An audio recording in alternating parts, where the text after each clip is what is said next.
Une méthode que vous connaissez sans doute, en tout cas dont vous avez certainement déjà entendu parler et qui est très utilisée dans le management par objectif et en tout cas pour définir des objectifs de manière très claire, c'est la méthode SMART.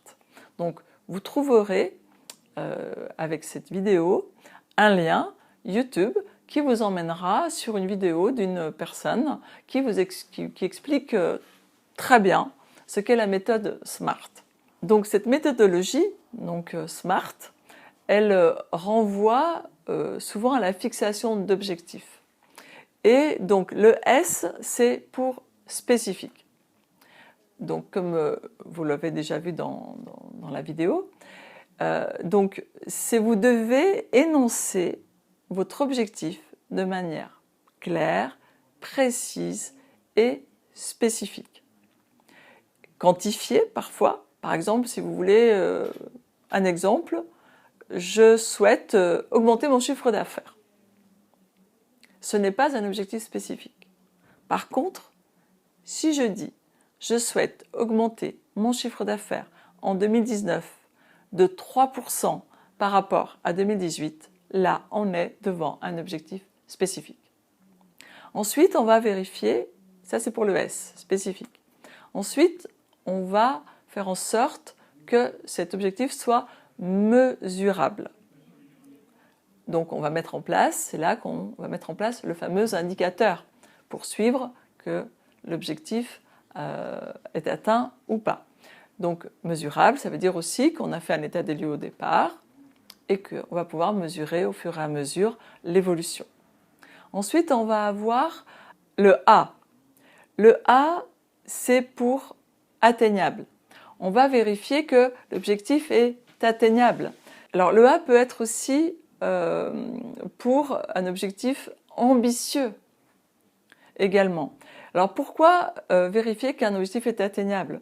Par exemple, si vous demandez à une personne de réaliser un objectif, mais que cette personne-là n'a pas les compétences. C'est comme si on vous disait, tiens, tu vas faire l'ascension du Mont Blanc. Sauf que, il se trouve que, vu votre entraînement physique et vu vos capacités physiques, vous êtes incapable de le faire. Donc c'est bien de fixer l'objectif, mais il faut vérifier qu'il est atteignable, qu'on est dans une situation où il peut être atteint. Ensuite, on va avoir le R pour réaliste. Est-ce qu'on est dans des conditions de réussite? Est-ce que c'est bien réaliste? Est-ce qu'on a bien les moyens? Est-ce qu'on a bien le temps pour atteindre cet objectif? Donc, est-ce que la personne a bien les moyens nécessaires? Est-ce qu'elle a bien les compétences? Et ensuite, on va avoir le T pour temps, temporel, c'est-à-dire qu'on va fixer un délai.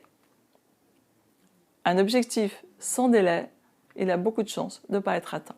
La plupart des objectifs qui ne sont pas atteints n'ont pas été smartisés, dira-t-on.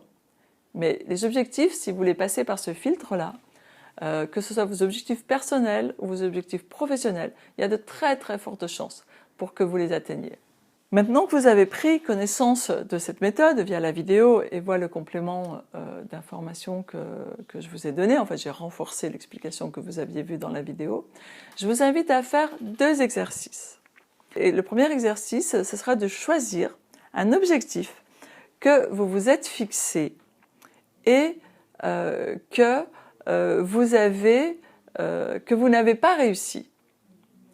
Ensuite, de choisir un objectif que vous avez réussi et de passer au filtre du SMART ces différents objectifs et de vous demander si vous avez bien vérifié le S, le M, le A, le R et le T.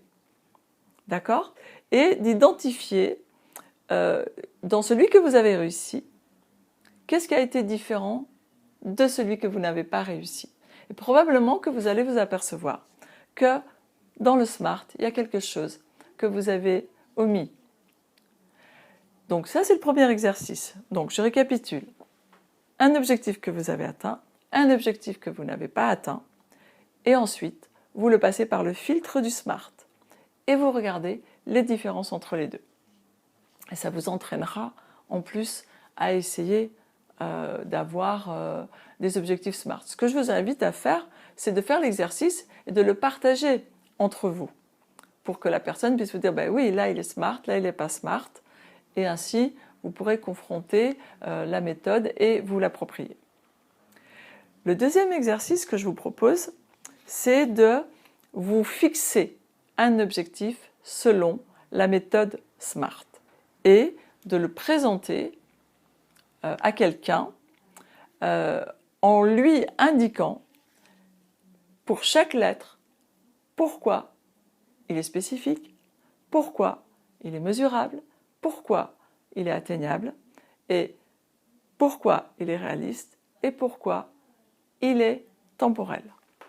Et ainsi, au travers de ces deux exercices, normalement, la méthode SMART n'aura plus aucun secret pour vous.